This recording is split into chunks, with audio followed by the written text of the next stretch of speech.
আমার ঢং দিয়ে ভিডিওটা স্টার্ট করা যাক। দেখতে দেখতে বিয়েও চলে এলো। না না, আমার না। হে হাই এভরিওয়ান, আরো একটা নতুন ব্লগে তোমাদের ওয়েলকাম জানাচ্ছি।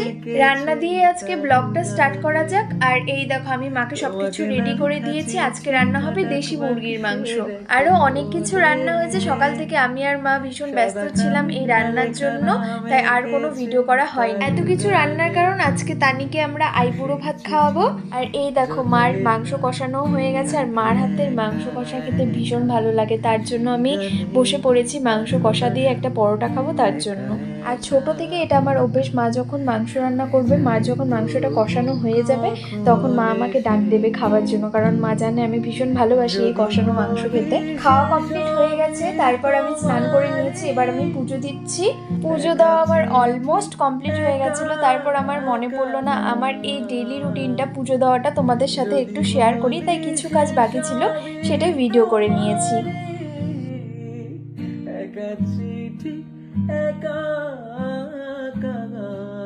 পুজো দেওয়াও কমপ্লিট হয়ে গেছে। এবার আমি একটু রেডি হব। আমি পরেছি ব্ল্যাক কালারের একটা কুর্তি, আর ব্ল্যাক কালার তো আমার অল টাইম ফেভারিট। আর এই দেখো, এখানে আমি নিয়েছি একটা সুইস বিউটির লিপ লাইনার। এটা আমি পুজোর সময় কিনেছিলাম, শেডটা আমার এত পছন্দ হয়েছে, এটাই আমি লিপস্টিক হিসেবে ইউজ করছি। কুর্তির সাথে কালো একটা টিপ না পরলে কি লুকটা কমপ্লিট হয় বলো? আর এই দেখো, ভাইকে বলেছিলাম আগের দিন রাতে একটা গাঁদা ফুলের চেন নিয়ে আসতে, ও সেটাই নিয়ে এসছে। এখন আমি এটা দিয়ে খাবারের জায়গাটা সাজাবো।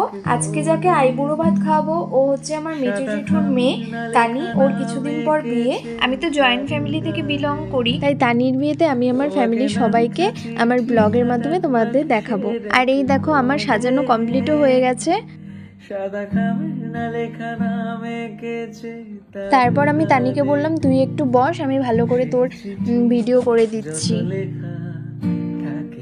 আর আজকে দেখতে ওকে খুব মিষ্টি লাগছে।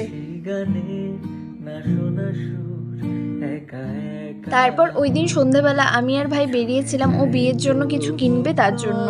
প্রথমেই আমরা চলে গেছিলাম পাঞ্জাবি হাটে, কিন্তু ওখানে কালেকশনগুলো আমার পছন্দ হয়নি, তাই ওখান থেকে কিছু নেওয়া হয়নি। দেন আমরা চলে গেছিলাম ফ্যাশন ফিউশনে। ওখানে কুর্তাগুলো ভীষণ ভালো ছিল, কিন্তু শর্ট ছিল, তাই আমি ভাইকে বললাম না এটা ভালো লাগছে না। তারপর ওখান থেকে বেরিয়ে আমরা ডিরেক্ট চলে যাই স্টাইল বাজারে। ওখান থেকে ভাইয়ের জন্য একটা কুর্তা আর একটা ব্লেজার নিয়েছিলাম, বাট তোমাদের এখন দেখাবো না, বিয়ের সময় যখন ও পরবে তখনই তোমাদের দেখাবো। তারপর আমি চলে গেছিলাম সেকেন্ড ফ্লোরে ঘরের জন্য কিছু নেব। ভাই ওখানে গিয়ে ওর জন্য একটা কফি মাগ দেখছিল, হোয়াইট কালারেরটা পছন্দ হয়েছিল, তাই ও সেটা নিয়েছিল। ওর জন্য ভাবছিলাম একটা নিব, কিন্তু আর ডিজাইনগুলো আমার ভালো লাগেনি।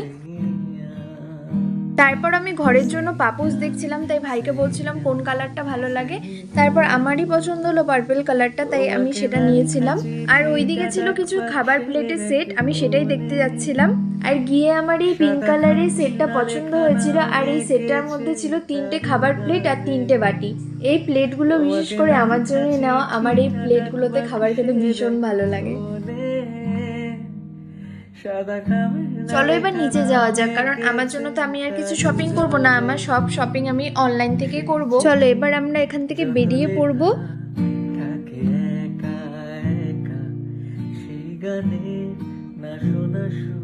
আর বেরোনোর সময় দেখছিলাম কিছু জিনিস অফারে ছিল, তাই ওখান থেকে নিয়েছিলাম একটা উইন্টার রেডি কিট আর 3টে ফেসিয়াল ওয়্যাক্সের প্যাকেট। আমাদের সব জিনিসগুলো প্যাক হচ্ছিল, তাই আমরা একটু দাঁড়িয়ে ওয়েট করছিলাম। প্যাক হবার পর ভাই ওখানে পেমেন্ট করছিল, তারপর আমরা ওখান থেকে বেরিয়ে পড়ি।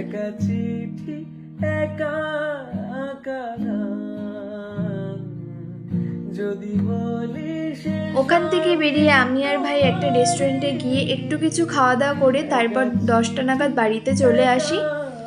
তারপর দিন আমি যাচ্ছিলাম ফটোশ্যুট করতে। আজকের লোকেশনটা ছিল জাংশন। বাড়ি থেকে বেরিয়ে আমি টোটো করে চৌপতি চলে এসেছি।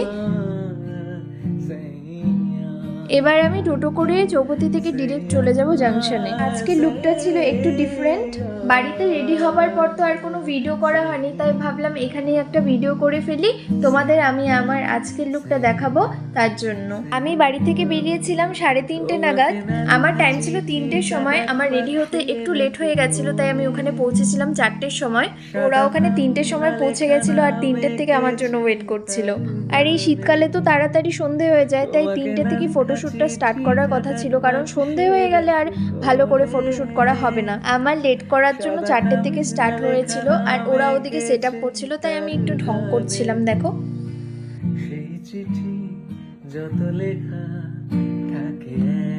ফটোশ্যুটে তেমন কোনো ভিডিও করা হয়নি, একটা বিটিএস বানানো হয়েছিল, সেটাই আমি তোমাদের সাথে শেয়ার করছি। ফটোশ্যুটের ফটো বা ভিডিও আমি এখনো পাইনি, আর এই ফটো বা ভিডিও আমার ইনস্টা আর ফেসবুক আইডিতে থাকবে। তোমরা এই ফটোশ্যুটের ফটো বা ভিডিও দেখতে চাইলে আমার ইনস্টা আইডি চেক করতে পারো, আমি ডিসক্রিপশন বক্সে আমার আইডি লিঙ্ক দিয়ে দেবো। 5:30 নাগাদ আমার ফটোশ্যুট করা কমপ্লিট হয়ে গেছে। এরপর আমি চলে গেছিলাম একটা ফটো ফ্রেমের দোকানে, কারণ অনেক দিন হয়ে গেছে আমি আমার দুটো আর্ট দিয়ে এসেছিলাম ফ্রেমে বাঁধানোর জন্য, সেটাই আমি নিয়ে আসতে গেছিলাম।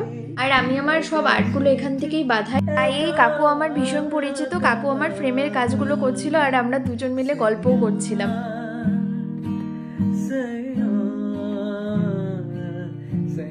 আর এই দেখো, এই দুটো আর্ট আমি বাঁধাতে দিয়েছিলাম, একটা ছিল MS ধোনি আর একটা ছিল আমার অর্ডার ওয়ার্ক। MS ধোনি এই আর্টটায় তো আমি ভীষণ ভালোবাসা পেয়েছি সবার। ফ্রেমে বাঁধানো হয়ে গেছে, এবার কাকু প্যাক করে দিচ্ছিল, আর কাকুর সাথে ইয়ার্কি করছিলাম যে আমার জন্য তুমি কত কাস্টমার পাও, কারণ যারাই আমার কাছে অর্ডার ওয়ার্ক করাতে আসে তারা যদি জিজ্ঞেস করে কোথায় ফ্রেমে বাঁধাবো, আমি তোমার দোকানের নাম বলি, তার জন্য আমাকে তো কিছু ডিসকাউন্ট দিতেই হবে তোমার। আর এই দেখো, কাকু আমার কথা কত মন দিয়ে শুনছিল।